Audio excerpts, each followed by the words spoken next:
Hey everyone and welcome back. How much does it cost to live in the Swedish countryside? A lot of you have been curious to know this and get a little bit more insight, but it has always been a little bit difficult for me to say this more concrete because during the past 1.5 years I've mainly used my house here as a vacation home, and there were a lot of months where I actually wasn't here or where I didn't spend the entire month here, so it was always a little bit difficult to estimate. But now, since January, I've been living here full time, so I thought it's a good time now to take a bit of a closer look and maybe take a look at the past month of February and just to see how much did I spend here living full time. So I would say let's jump right into it.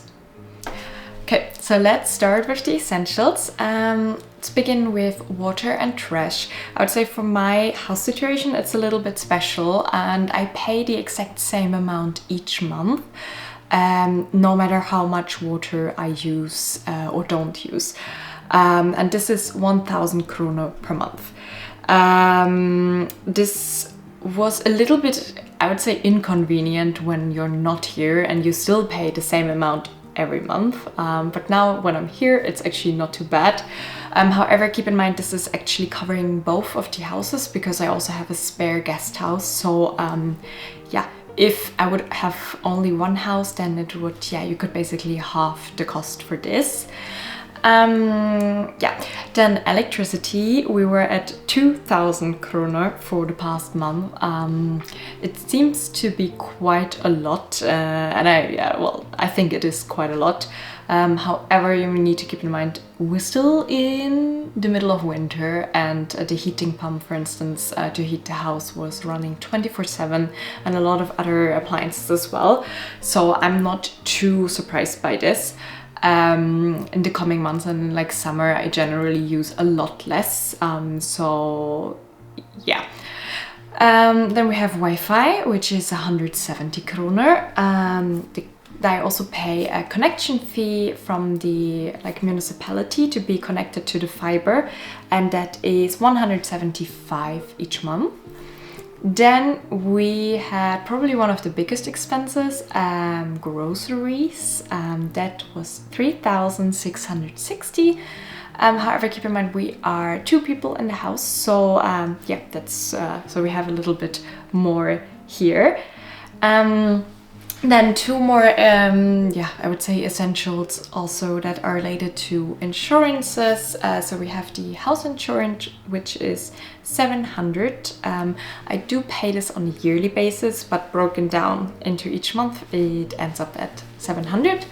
And then I also have the car insurance for my car, which is 600. At the moment, this is still a German insurance that I have, because my car is still a German car. I am in the process of importing it to Sweden, and then I will naturally switch over to a Swedish insurance, and I'm not sure how much they actually are for cars here, so I will have to look this up. But yeah, so at the moment this is what I pay each. Then we had some, well, I categorize as fun activities. I went on a little trip to the neighboring region in Jämtland, and for this we spent 1,000 kronor just for one night in the hotel. We would have camped and slept outside, but it was winter, so it was a little bit too cold, so I had to get an accommodation for this. Then we also went skiing, so I had to pay for the skiing pass for one day, and that was 550 kronor. And then yeah, restaurants and cafes, etc. This is definitely a lot higher than I thought it would be. So this ended up 2,150 kronor. I was a little bit surprised seeing this because first of all, there's not many restaurants, etc. around. But yeah, I think in combination also with the trip where we obviously had to get lunch and dinner, etc. and eat out a lot more, it makes sense. And then also sometimes you go to a little cafe and you're like, you know, I'll just have a coffee and a cake. But if you do this several times, it always adds up. So yeah. Definitely not an expense that I have every month because, yeah, just living in the countryside, you simply do not go to the restaurant that often. simply because there aren't that many around. Then we have car-related expenses. So on one hand, as I mentioned, I am in the process of importing my car to Sweden. So I had to basically send in all my papers and apply with the transport organization here. And for them to look at my application, if I can import my car, it is 1,240 kroner. So this is a one-time payment. So this will not something that I have to pay every month, but well, still had to add it to the February bill. And then we also had fuel, which also ended up being quite a lot in February, and it is 2,600 kroner. However, again, you need to keep in mind we're in the middle of the countryside, so you need to use the car basically for everything. So every time you want to go grocery shopping or do anything, you need to use the car. So yeah, also for you to keep in mind, if you want to move out to the countryside, you will be using your car a lot more and thus spending more money on fuel. In my past city life, this was definitely never an expense I ever had to think about. But yeah, it's a little bit different now when you're here in the countryside. And I would say we basically use the car every other day to drive somewhere. So yeah, it adds up and yeah, ends up being a little more expensive. And then some other just random expenditures. So we had the ID card that I applied for from Skatteverket. So I had to pay 400 kroner for this to get the card. And then, and this was another little shock for me, random little shops and expenditures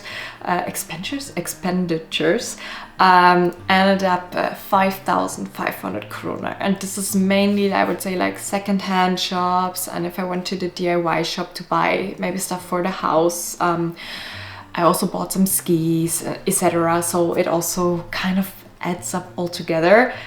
This is definitely one aspect where I would like to take a closer look in the next month, to not spend that much in this area, because I think it is quite a bit. But yeah, you know, sometimes you just need to buy certain things that you need, and well, you don't have a choice. But yeah. So I would say those were the most important ones that I had this month, and all in all we are at 21,745, which is maybe around 2,000 euros. Yeah, but as I mentioned, we are two people, so we're kind of splitting this, so it's around 1,000 per person. And again, there's probably a lot of areas where you could save some money, but yeah, I would say it was one of those months where I didn't really limit myself to anything, but I also didn't do any crazy things. So I think for my lifestyle at the moment, this is actually pretty realistic.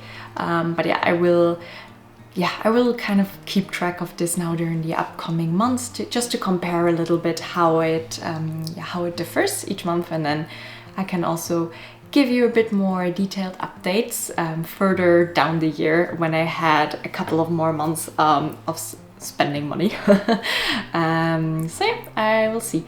So I hope this helps, and if you have any questions, let me know as usual down in the comments, and yeah, I will see you later. Bye bye.